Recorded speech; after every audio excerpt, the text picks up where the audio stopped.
when this came out. What happened? So I'll do a basic case brief, so I'll apologize for how long-winded I'm going to be, but the way to understand what this whole thing's about, I have to brief it a little bit.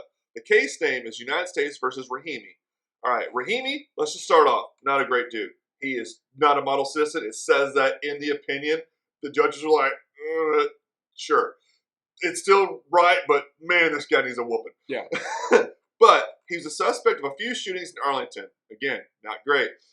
Arlington obtained a warrant to search Rahimi's home. They found guns. Rahimi admitted that he was subject to an agreed civil protective order from 2020 after an alleged assault of his ex-girlfriend. Protective order said he couldn't go near the girlfriend or the child that they had together. It also prohibited Rahimi from possessing a firearm. This is the actual crux of the entire case right here. Rahimi was indicted for possessing the firearm and he appealed, lost the appeal. However, the panel of his appeal withdrew its opinion after the Supreme Court issued a case called New York Rifle v. Bruin.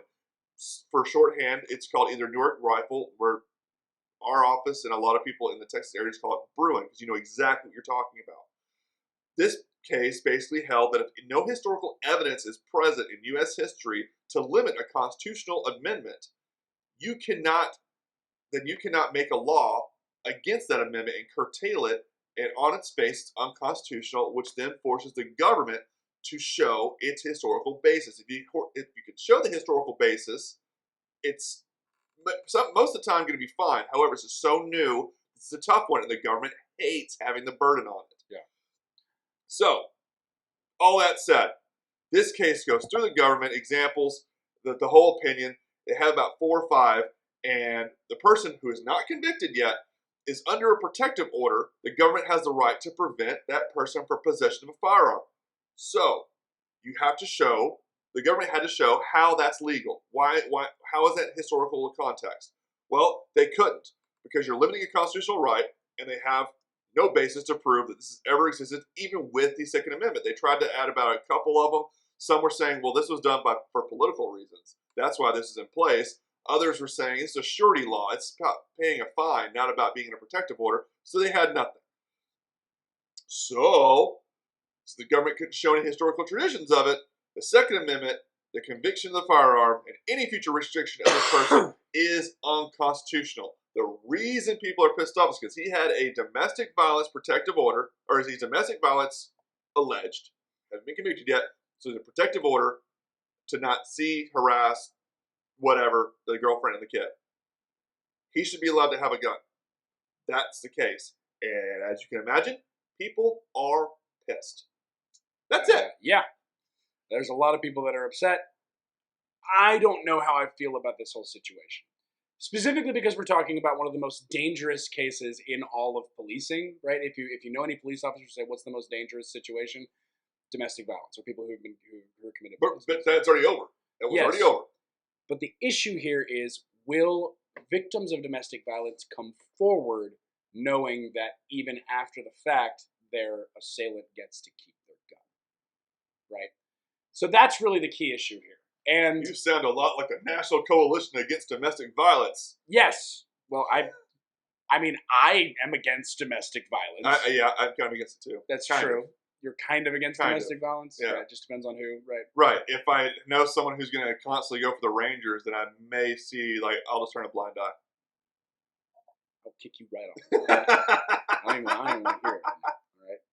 All right. Yeah, domestic violence is one of those situations where I get a little bit touchy, right? I'm a very... I hope you don't, because that's how you get to be violent. No, okay.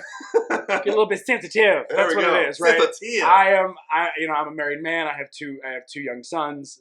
The notion that someone would hurt something like that. No, we all agree. Like yeah, it definitely vile.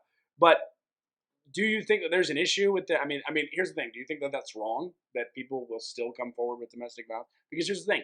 There's already an issue with people coming forward about domestic violence for lots of reasons, right? Mostly because your abuser is saying things to you, or is sort of... How do you know there's already an issue? What do you mean? Is there a stat that says, due to this factor, people don't come forward? That's kind of like saying... I would have to... Okay, so kind of saying like sexual violence or sexual... what is it? Not violence, but like when they just get something like smacks you in the butt or something like that was assault. Yeah, Sexual assault is underreported. It's like, how do you know that? Okay. It's underreported. I don't have any stats on this, right? Yeah. I don't have anything, but I would assume, and I can look this up at the next You know what happens when you assume? I would assume there is a lot of data that would support the fact that when people have when people have domestic violence committed against them, it's been going on for a while by the time it gets reported. Yeah, usually, yeah. Because I mean, so you to do that me, like, oh, he didn't mean it, or she didn't mean exactly. it. Yeah, I know. So to me, that's a problem with domestic violence, is that people are not willing to come forward, especially because I don't know about willing. They're too down the drain. Yeah, it's not really I'm scared what he or she will do. It's just you're lying to yourself that you really like this person, and maybe you think you can't find better because he's already verbally abused you, but you can't find better. But I'm telling you, knowing that there's a gun involved, I feel like there's something innate. There's something that would happen if they know that's just another thing. Maybe it's not even something they realize. Maybe it's a subconscious thing, but that's another justification that they're putting at the back of their mind as to why they shouldn't report it, because this person has a gun. He'll be allowed to keep his gun. And I mean, the facts did not say he used the gun of the alleged assault. Sure. The thing was, for the protective order, it says you cannot possess a firearm. Yeah. That's illegal. Yeah. I completely agree with his holding. And the court actually even said, and mind you, these are 3 conservative judges, despite people wanting to hate on them. 3 conservative, judges.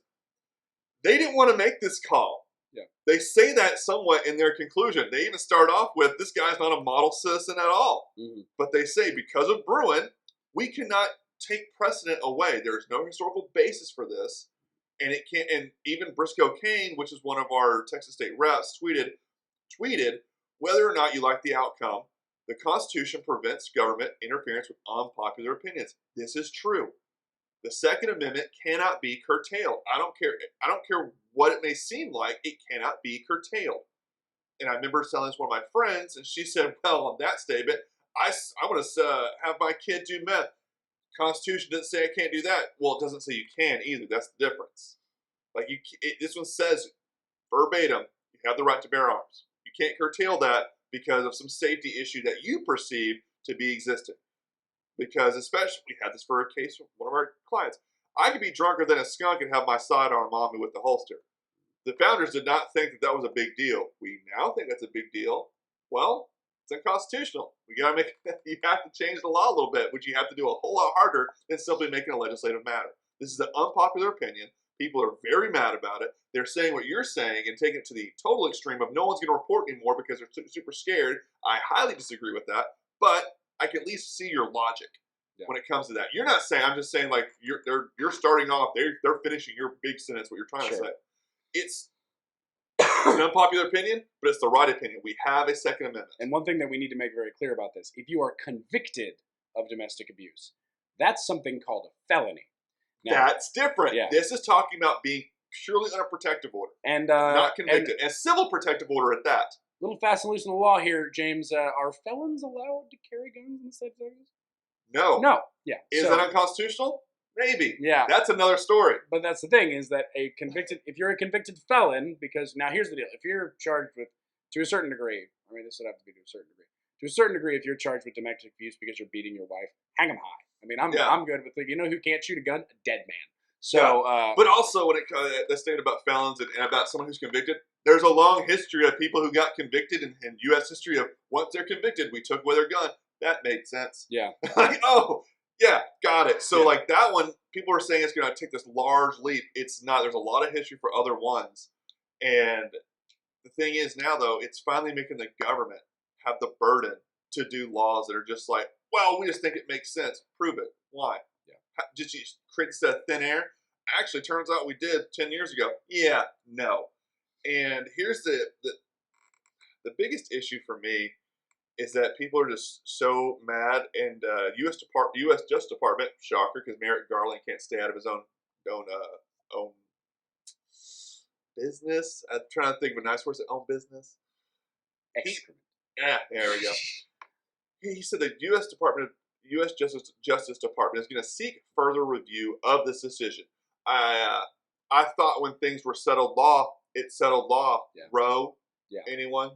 Bueller. Bueller. Yeah. Merrick Garland, get out of my state. Yeah. You don't work for Texas. And this is also just the Fifth Circuit, which if you don't know the Fifth Circuit, it's going to be Texas, Louisiana, Mississippi, because it's a federal issue. Right now, we're the only circuit that has this, and it's on the books for our circuit. Other circuits around the United States, it doesn't apply for now.